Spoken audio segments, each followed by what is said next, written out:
Hey everybody, JCB here at The Awesomeness, and you're watching The Awesomeness YouTube channel. Welcome back to the fourth and final video of my San Francisco, California's Great America Six Flags Discovery Kingdom adventure. Since I'll be doing a review at the end of this video, we can skip the whole recap thing at the intro and just jump right in. Basically, if you haven't seen parts 1 through 3 of this series, stop watching now and check those out first. Anyway, on to day 4.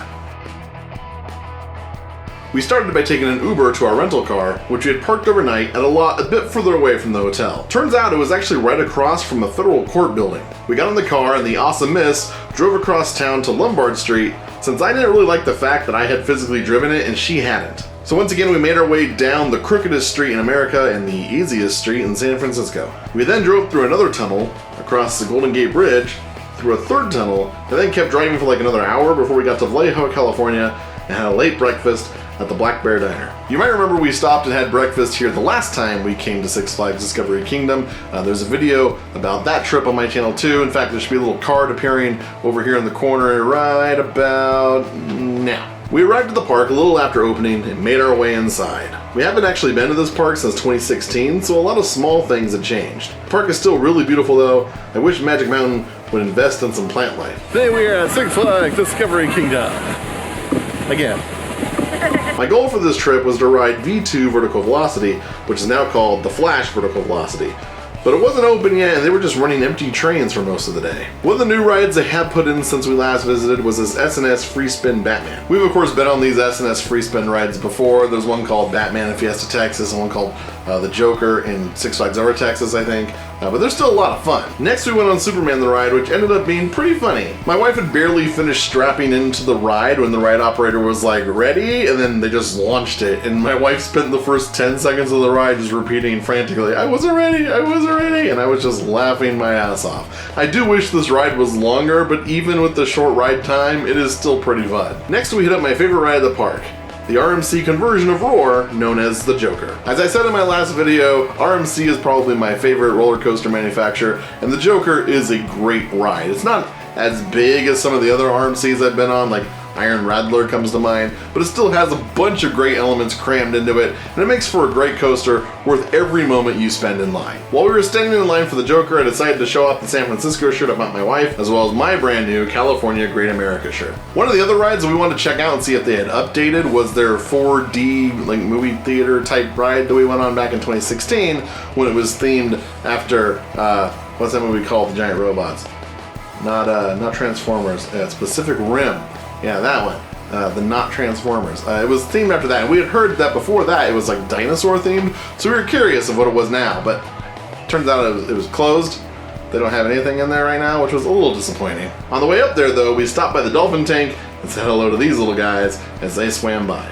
We then walked around for a little bit, taking in the sights, and made our way around the entire park. Said hello to this swampy boy, and got ourselves a caricature from Discovery Kingdom, something we didn't do back in 2016. So this is the caricature we got at Discovery Kingdom. It's pretty cute. As I was saying in the last video, we decided last year that we should get a new caricature from every new park that we visit, so we decided to fix the fact that we didn't have one from Discovery Kingdom while we were there, which means, thankfully, there are only 2 other parks that we visited and haven't gotten a caricature from yet, and both of them are in Texas, which isn't too bad because we tend to go to Texas once every year or 2. So going to Six Flags Over Texas won't be a big deal at all. That's like a day trip once we're out there already. Getting to Fiesta, Texas though might be a harder time since that's all the way across the state down to San Antonio, which you can't exactly just drive there and back in a couple hours. Or can you? Texas is big. We went and saw some animal life, checked out the Flash one more time, which still wasn't running, and then it was time for us to go. This ended up being kind of a short trip to Discovery Kingdom, at least relatively speaking, partly because the park was pretty dead and we got on all the rides we wanted to pretty quickly. We decided to skip Kong and Medusa since we weren't really super impressed with them last time and didn't really care to ride them again, but also partly because we had a flight to catch that night and we knew we basically had a hard out at 5:30. If we left at 5:30, they give us 1 hour to get dinner and then another hour and a half to get back to the San Francisco airport and check in, and we'd be on time for our flight, so we basically had to leave at 5:30. We decided to go to Mod Pizza since we like to go to the one by Magic Mountain sometimes, but they were packed with a super long line that we didn't have time to wait in. Then we tried to cross the parking lot at Black Angus, but they had a 45-minute wait for a table, so we ended up at Panera Bread, which was perfect because we got our food right away and got on the road right when we needed to. After struggling to find a gas station and refill our rental car before we could turn it in, we ended up getting to the airport a little late. Not so late that we were going to miss our flight or anything, just later than we wanted to. Beat, babe? I'm not beat, I'm gonna beat you. That's what I meant. While we were riding the air train to our terminal, we got an alert on our phone telling us that our flight had been delayed by 3 hours. We were now leaving at midnight instead of 9 p.m., which is a little insane considering the flight from San Francisco back to Ontario is literally 1 hour.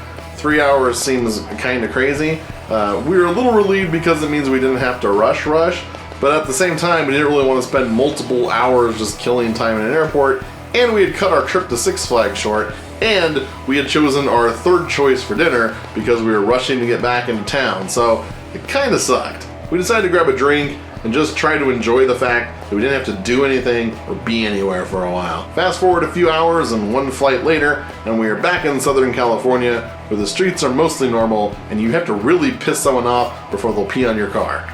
Like where we started, a basically empty airport.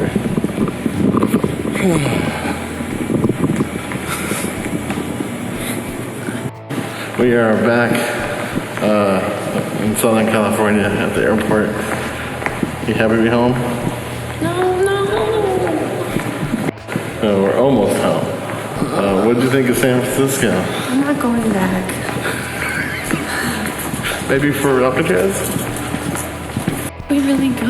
Yeah. We'd have to get a hotel real close to the wharf. On Alcatraz?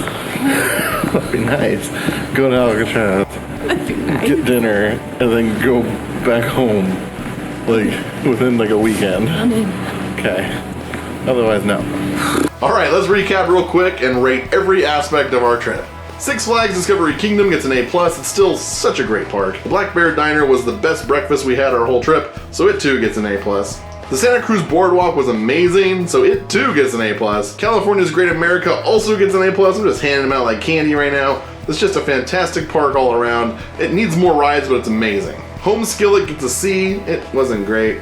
White Belly gets an A, I really enjoyed my burger. The 70 Experience gets a C, it wasn't quite worth the $13 ticket. Maybe if it was 10 bucks, I would have scored it higher. The Museum of Ice Cream gets an A+, that was a really great time. Madame Tussauds Wax Museum gets a B+, it's fun, but not like a must-see or anything. The San Francisco Dungeon gets a B+ as well. The best part is the drop right at the end. 8 a.m. gets a B+, that was the best breakfast in San Francisco. The Cheesecake Factory gets an A, it was a nice safe choice in San Francisco and pretty pleasant. The San Francisco Museum of Modern Art gets an A+, that was cool and a great way for us to kill 5 hours. The Warfield gets a D, don't think I have to say any more on that. San Francisco in general gets a D+ for failing to live up to the hype and having crazy streets. And of course the Tenderloin gets an F-. If I could grade it lower, I would. So don't think I left anything out. That was my trip. Maybe we'll go back to San Fran in the spring with the whole family and see Alcatraz. Just make it a quick trip there and back kind of thing. But anyway, yeah, next year for our anniversary, hopefully we'll be able to visit a new Six Flags park outside of the state like our plan was originally. Maybe Chicago, since they got that new ride that it's got this year, but I think I'll probably wait until September when Six Flags announces what new rides are going to which parks. That'll help us make up our mind a little easier. Anyway, if you enjoyed this video, be sure to like, comment, and subscribe, as I release new videos every day for the next 15 days. So until next time, keep being awesome. Wooden roller coaster. It's worth thrill. Like, it's not exciting. So then that It's makes not a it the bad worst. ride. But then that makes it the worst. It makes it the least thrilling. For sure. It's the boringness. But it's not like super rough or painful. Like, I feel like the worst ride should be like super rough and painful. The worst thing about this one is